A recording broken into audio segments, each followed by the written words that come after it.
Hello everyone, welcome to All in Modern Gurukula. So in today's session we are going to discuss some of the sample questions for your reasoning section. ये आपके इसी pattern के base पे वो लोग questions पूछते हैं, ठीक है। जो आपका जनरल इंटेलिजेंस वाला सेक्शन है उसमें आपके मैक्सिमम जो पार्ट होता है वो होता है आपका जीके का, and 4 to 5 question maximum they will ask from the reasoning section. और रीजनिंग में आपके analogy, odd one out, blood relation, ये सब कुछ नंबर सीरीज़, ये सब कुछ टॉपिक्स हैं जिससे वो लोग क्वेश्चन पूछते हैं, ठीक है। तो आज के इस सेशन में हम लोग कुछ क्वेश्चन डिस्कस करेंगे, कुछ नेक्स्ट में मैं 1-2 वीडियो में सारा कंप्लीट करा दूंगी और आप लोगों को क्वेश्चंस भी प्रोवाइड कर दूंगी। आप लोग टेलीग्राम चैनल को डाउनलोड कर लीजिए, टेलीग्राम को, वहाँ से आप लोग मॉडर्न गुरुकुला टेलीग्राम चैनल को ज्वाइन कर लीजिए। उसमें सारे PDF आपको मिल जाएंगे, वहाँ से आप लोग प्रैक्टिस कर लेंगे, ठीक है। तो स्टार्ट करते हैं। पहला क्वेश्चन है आपका, ये नंबर सीरीज़ का क्वेश्चन है, ठीक है। अब नंबर सीरीज़ को पहचानने के लिए पैटर्न देखिए किस तरीके से आप पहचान सकते हैं। मैंने आप लोगों को बोला था नंबर सीरीज़ या तो प्लस में होता है, एक वीडियो में इसके पहले भी मैंने अपलोड किया हुआ है, मैं वो डिस्क्रिप्शन में लिंक दे दूँगी, आप लोग वहाँ से देख लेंगे। प्लस में या तो इंक्रीज़ होगा या फिर आपका माइनस हो रही होगी सीक्वेंस, या फिर आपका क्या हो रहा होगा, मल्टीप्लाई हो रहा होगा, ठीक है। तो इन्हीं चीज़ों को, या डिवीज़न हो रहा होगा, या मेनली 3 आपके इसी में से आते हैं। अब आपको किस तरीके से सीरीज़ को पहचानना है, जैसे देखिए 512 49 216 25। अब आप यहाँ पे देखेंगे, आपको गेस करना है थोड़ा सा वहाँ पे, ठीक है। अब आप देखेंगे तो नंबर बहुत ज़्यादा वेरी कर रहा है ना। 512 के बाद डायरेक्टली 149 आ गया, इट मीन्स कि ये प्लस या माइनस तो नहीं हो रहा। अगर प्लस या माइनस होगा तो इतना 4 गुना सीक्वेंस नहीं इंक्रीज होगी, एकदम डिक्रीज होगी, ठीक है। तो इसका मतलब है कि ये दोनों पैटर्न नहीं लग रहा है, तो आपको तुरंत किस पे चले जाना है, मल्टीप्लाई वाले सीक्वेंस पे, ठीक है। अब आप मल्टीप्लाई करके देखेंगे तो आप देखेंगे कि अच्छा ये कुछ इंक्रीज डिक्रीज हो रहा है। तो जब इतनी ज़्यादा फ्रीक्वेंसी के साथ इंक्रीज या डिक्रीज होता है तो मोस्टली केसेस में क्या होता है कि वो आपके किसी के क्यूब होंगे या फिर किसी के क्या होंगे, स्क्वायर्स होंगे, तभी नंबर इतना ज़्यादा आता है, ठीक है। अब देखते हैं अगर हम 512 को, तो 512 मैंने यहाँ पे सॉल्यूशन भी लिख दिया है। 512 को अगर आप देखेंगे तो वो 8 का क्यूब है ना। तो यानी कि ये वाला सीक्वेंस किसका क्यूब आ रहा है, 8 का क्यूब। फिर नेक्स्ट वाला देखेंगे 49, तो 49 किसका क्यूब आ रहा है, 7 का क्यूब। फिर आप इसको देखेंगे तो ये 7 का स्क्वायर, फिर ये 6 का क्यूब, ये 5 का स्क्वायर। तो यानी कि एक बार क्यूब है, एक बार स्क्वायर है, ये पैटर्न यहाँ पे फॉलो हो रहा है। तो यहाँ पे अगर आपका 5 का स्क्वायर है तो नेक्स्ट क्या होगा, 5 के बाद क्या आएगा, 4, तो 4 का क्या होगा, क्यूब। तो 4 का क्यूब क्या होता है, 64। तो करेक्ट आंसर है 64, ठीक है। नेक्स्ट देखते हैं। अब देखिए ये क्वेश्चन, इसमें क्या हो रहा है, देखिए 15 से 20, 24, 24 से 42, फिर 69, फिर आपका क्वेश्चन मार्क है और फिर 150 है। अब आपको यहाँ पे बताना है कि इधर पे क्या आएगा, तो आपको फिर से सीरीज़ को पहचानना है। अब इसका मैं सॉल्यूशन के साथ आपको एक्सप्लेन करती हूँ। ये देखिए इसमें क्या हो रहा है कि 15 में क्या ऐड हो रहा है, आपका +9 ऐड हो रहा है, ठीक है। तो तब आपका क्या आ रहा है, 24 आ रहा है, ठीक है। नेक्स्ट जो नंबर है, फिर 24 में 9 के बाद क्या आएगा, 9 2 जा क्या होता है 18। तो फिर आप फिर से ऐड करोगे तो क्या आएगा, 42। फिर से 42 में फिर आप क्या ऐड करोगे, 27, तो क्या आएगा 69। समझ में आ रहा है, 9 का टेबल पढ़ते जाइए, वो ऐड करते जाइए, नया नंबर आते जाएगा। तो 15 + 9 24, 24 + 18 क्या आ रहा है, 42। फिर से 42 में 27 ऐड करोगे तो 69, फिर 69 में फिर से 36 ऐड करोगे तो 105, फिर 45 ऐड करोगे तो 150। तो इस तरीके से आपको पहचानना होगा, ठीक है। नेक्स्ट क्वेश्चन पे मूव करते हैं।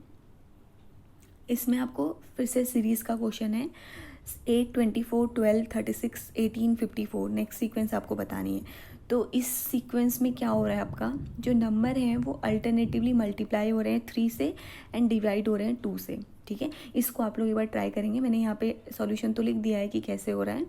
54 डिवाइडेड बाई 2 = 27। यहाँ पे इसका लास्ट का आंसर मैंने दे दिया है। आगे का सीक्वेंस आप निकालिए, कुछ नहीं करना है, एवरी अल्टरनेटिव नंबर को मल्टीप्लाई कर देना है 3 से और डिवाइड करना है 2 से, ठीक है। नेक्स्ट क्वेश्चन देखते हैं। ये फिर से आपका सीरीज़ का क्वेश्चन है, 2 6 12 22। ये थोड़ा पहचानना इजी हो जाएगा आपके लिए। 1 × 2, फिर 2 × 3, 3 × 4, ऐसे हो रहा है। 4 × 5, 5 × 6 मैंने लिख दिया यहाँ पे, 6 × 7, 7 × 8। तो नेक्स्ट नंबर क्या होगा, 8 × 9 यानी कि 72, ठीक है। पैटर्न है। फिर ये देखेंगे, इसमें देखो ये भी इजी क्वेश्चन है, 122, 170, 290। अब इसमें क्या हो रहा है देखिए, 11 का स्क्वायर +1 हो रहा है, फिर 11, 13, 17 उसका स्क्वायर करके +1 करना है। तो सिमिलरली फिर क्या आएगा आपका, देखेंगे अगर आप 11 के बाद फिर क्या होता है 13, 13 के बाद क्या होगा 17, 17 के बाद क्या होगा 19, 19 के बाद क्या होगा 21। तो हमें 21 तक जाने की ज़रूरत नहीं है। अगर आप 19 का स्क्वायर +1 करेंगे तो आ जाएगा 362। बस पैटर्न को पकड़ना है आपको, ठीक है। तो इस तरीके से आप कुछ मल्टीपल क्वेश्चंस की प्रैक्टिस करेंगे। तो ये मैंने अलग अलग पैटर्न पे 5 क्वेश्चन आपको प्रैक्टिस करा दिए, और मैं क्वेश्चन टेलीग्राम पे डाल दूंगी, आप लोग वहाँ से एक बार प्रैक्टिस कर लेंगे तो एग्जाम में आपको बेनिफिट रहेगा। अब हम दूसरे टाइप के क्वेश्चन देखते हैं।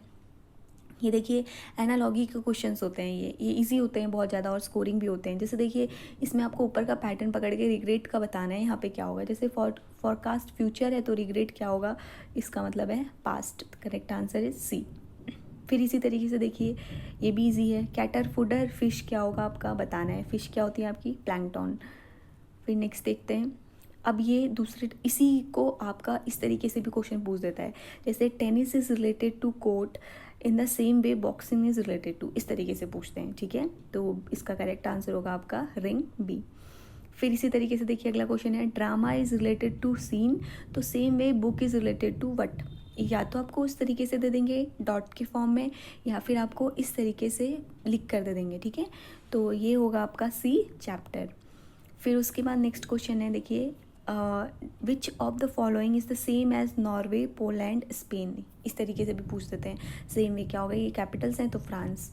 नेक्स्ट, अब ये आपका ऑड वन आउट का क्वेश्चन है, ठीक है। तो अब इसमें आपको जो सबसे ऑड वन आउट है वो आपको पकड़ना होता है। जैसे GDAIFC ये सारे आपको दे दिए इन्होंने, ठीक है। अब इसका करेक्ट आंसर यहाँ पे सी है। अब सी कैसे है देखिए, -3 सीरीज एक्सेप्ट YVT। अब इसको आप लोग एक बार करेंगे तो आप देखेंगे कि बाकी सब में वो हो रहा है, लेकिन इसमें क्या हो रहा है, एक्सेप्ट -3 हो रहा है। आप एक बार इसको करके देखेंगे ये। उसके बाद दूसरा क्वेश्चन भी सेम इसी तरीके से है, इसमें आपका +2 हो रहा है। इसको भी एक बार आप लोग ट्राई करेंगे। और इसी के रिलेटेड में आज हमने कितने टॉपिक्स करे, आपके 3 टॉपिक्स करे। एक सीरीज़ के क्वेश्चंस करे, दूसरे हमने किसके करे, एनालॉगी के क्वेश्चंस करे, तीसरे हमने किसके क्वेश्चंस करे, अभी ऑड वन आउट के क्वेश्चन करे, ठीक है। तो ये सारे क्वेश्चंस मैं आप लोगों को और प्रैक्टिस के लिए दे दूँगी। नेक्स्ट वीडियो में हम लोग डायरेक्शन करेंगे और 3-4 टॉपिक को हम लोग डिस्कस करेंगे, और मैं क्वेश्चंस आपको प्रैक्टिस के लिए दे दूँगी। ये क्वेश्चन इतना एक्सप्लेनेशन करने वाले नहीं है, ये प्रैक्टिस वाले हैं। जो नेक्स्ट टॉपिक है वो आपका एक्सप्लेन करने वाला है, उसको मैं अच्छे से एक्सप्लेन करके आप लोगों को बता दूँगी। और इसके अलावा भी मैंने कुछ वीडियोज़ ऑलरेडी अपलोड किए हैं, वो सब मैं डिस्क्रिप्शन पर लिंक दे दूँगी, आप लोग वहाँ से वो सारे भी देख लेंगे और सारे क्वेश्चंस को प्रैक्टिस कर लेंगे। कोई डाउट हो तो कमेंट बॉक्स में पूछिए। Thank you, all the very best, God bless you.